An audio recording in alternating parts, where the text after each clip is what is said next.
I'm Tammy Hemmie, and I'm the branch manager of Veterans United Home Loans.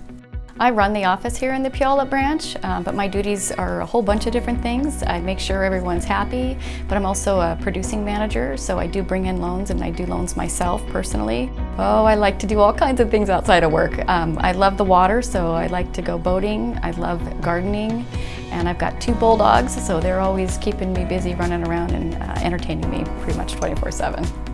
There are many, many things that make Veterans United unique, but the biggest one is that we have a foundation, so it's employee funded. We put our own money into that, and then we're able to go out and put that back into the community to help our veterans and other people in the area.